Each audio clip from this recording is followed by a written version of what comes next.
അപ്പം നമ്മുടെ ഇവേനെ നമ്മൾ ഡോഗ് ഷോസിൽ ഇറക്കാൻ വേണ്ടിയിട്ട് പോവാണ്. അപ്പം ഇവനെ നിങ്ങൾ ഓർക്കുന്നുണ്ടെന്ന് വിചാരിക്കുന്നു. നമ്മുടെ ഇവിടെ വീട്ടിൽ തന്നെ ഉണ്ടായിട്ടുള്ള ഒരു ടോയ് പൂഡിലാണ്. നമ്മുടെ ആറ്റത്തിൻ്റെ പപ്പിയായിരുന്നു. ആറ്റത്തിൻ്റെയും അതുപോലെ തന്നെ നിളയുടെയും കൂടെ പപ്പിയായിരുന്നു ഇവ. ഇപ്പം 9 months ഒക്കെ ആയി, ഏജ് 9 months ഒക്കെ ആയി. അപ്പം അവളെ എന്താണെങ്കിലും ഇനി വരുന്ന ഡോഗ് ഷോസിൽ എന്താണെങ്കിലും ടോയ് പൂഡിലിൻ്റെ കാറ്റഗറിയിൽ ഒന്ന് പാർട്ടിസിപ്പേറ്റ് ചെയ്യിക്കാമെന്ന് ഓർത്തുകൊണ്ടിരിക്കുകയാണ്. അപ്പോൾ അതിനുള്ള പ്രിപ്പറേഷൻസ് ആണ്. ഇത് കണ്ടോ, ഇവളെ കട്ട് ചെയ്തൊക്കെ വെച്ചിരിക്കുന്നത് കണ്ടോ.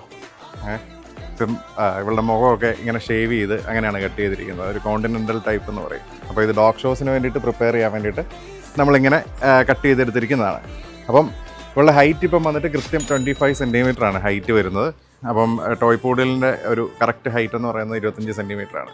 അപ്പോൾ ആ ഹൈറ്റിൽ തന്നെ ഇവ വന്നിട്ടുണ്ട്. നല്ല ഹെൽത്തി ആയിട്ടിരിക്കുന്നു. ഇപ്പോൾ 9 months വരെയൊക്കെ ഇവർ ഹൈറ്റ് വയ്ക്കത്തുള്ളൂ. അപ്പോൾ അതുകൊണ്ട് ഈ 25 തന്നെ ആയിരിക്കും. ഇനിയും അവൾ വളരാനുള്ള സാധ്യതകളില്ല. ഈ ഹൈറ്റ് തന്നെ ആയിരിക്കും ഇവർക്ക് വരുന്നത്. അപ്പോൾ എന്താണെങ്കിലും നമുക്ക് ഇവനെ ഡോഗ് ഷോസിലൊക്കെ ഇറക്കിയതിന് ശേഷമുള്ള കൂടുതൽ അപ്ഡേറ്റ്, നമുക്കൊരു ഇന്ത്യൻ ചാമ്പ്യനൊക്കെ ആക്കിയെടുക്കണമെന്നാണ് ഓർത്തിരിക്കുന്നത് ഇവളെ. എന്താണെങ്കിലും ഇവളെ ഒന്ന് ഇറക്കിയതിന് ശേഷം ഒക്കെയുള്ള കൂടുതൽ അപ്ഡേറ്റ്സ് തരാം കേട്ടോ.